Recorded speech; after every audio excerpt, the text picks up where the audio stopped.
Iraq's gold reserves significantly increased. Iraq's gold reserves grew by 57% in third quarter of 2024.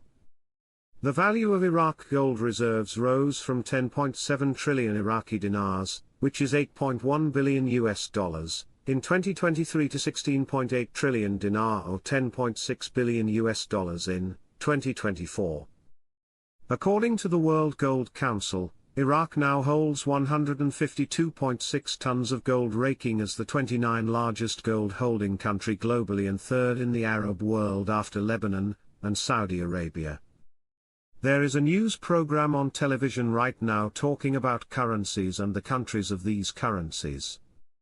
It looks like they want to give us more monetary reform education before they give us our new currency. One of them is Kuwait dinar. The currency is $3.23 with $105 million in reserve.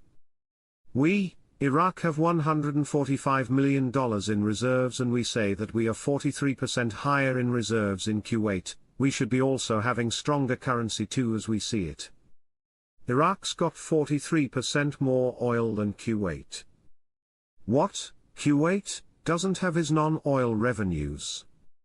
It's very powerful.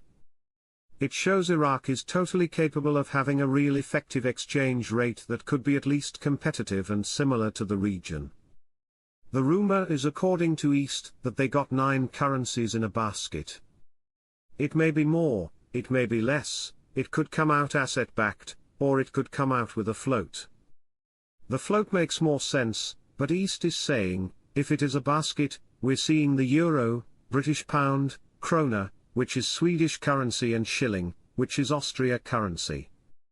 The budget amendments cannot get approved till after the rate changes. They're working around a date waiting for the rate to change. CBI unveils new banknote security features, lots of pictures, and they show us on the old bills where some of these features could be and what to look for. This is great cover for new bills and distributing the lower denominations. This is a world-class approach. With bills with new security feature, they will need to distribute the lower denominations throughout the banks and businesses. This article had me awfully excited.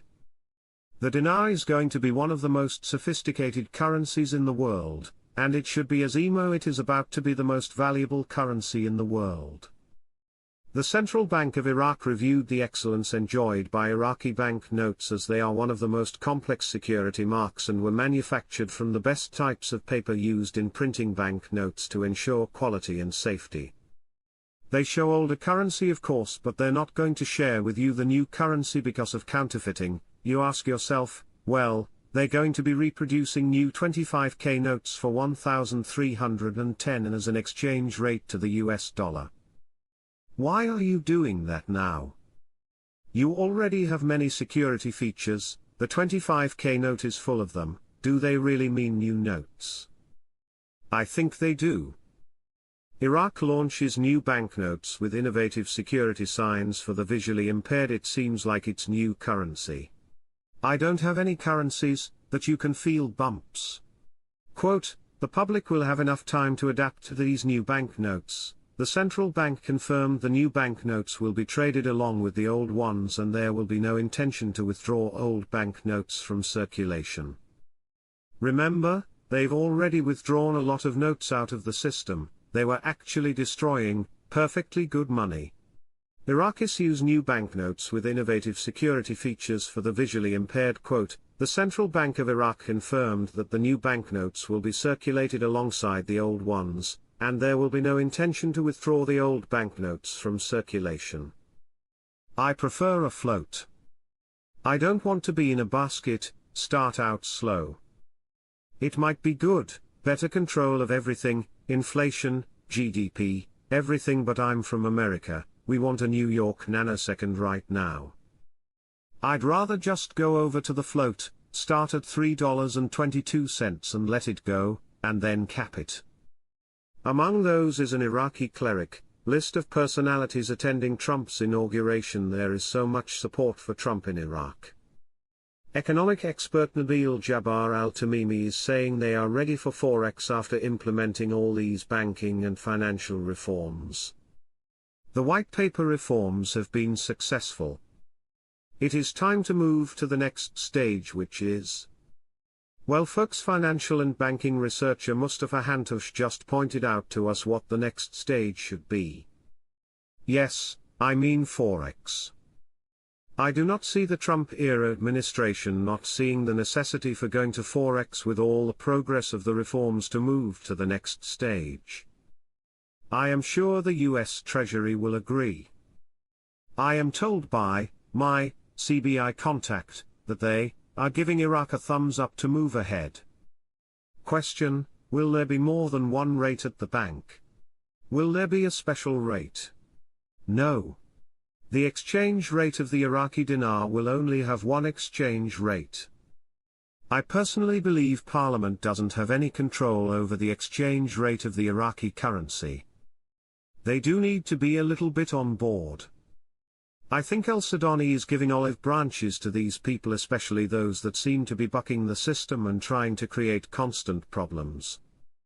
Economic expert Nabil al-Masoumi confirmed today, Monday, that non-oil revenues in Iraq did not achieve the targeted level in the general budget, despite government statements about increasing them.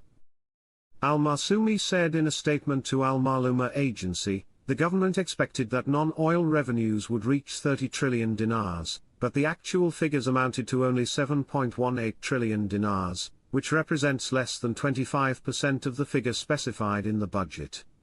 He pointed out that oil revenues still constitute 90% of the state's total revenues, which leads to an unstable economic situation due to excessive reliance on one source of income. He stressed that maximizing non-oil revenues requires activating collection in service ministries such as electricity, municipalities, and the Baghdad municipality, in addition to improving the performance of border crossings and customs.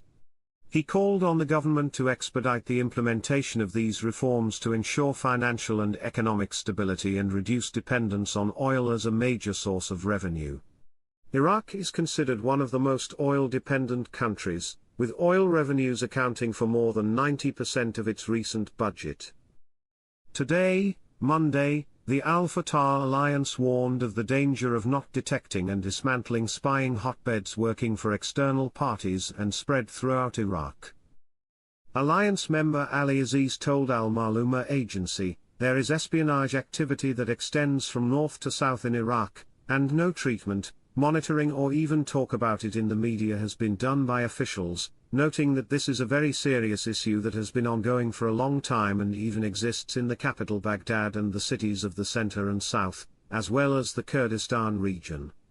He added, leaving such activities to take place under the cover of companies and consultants with multiple headquarters without deterrence is truly surprising, and there are no convincing justifications for this security laxity towards a serious loophole and flaw in Iraqi national security, stressing the need for the government and security services to move to identify espionage hotbeds and end their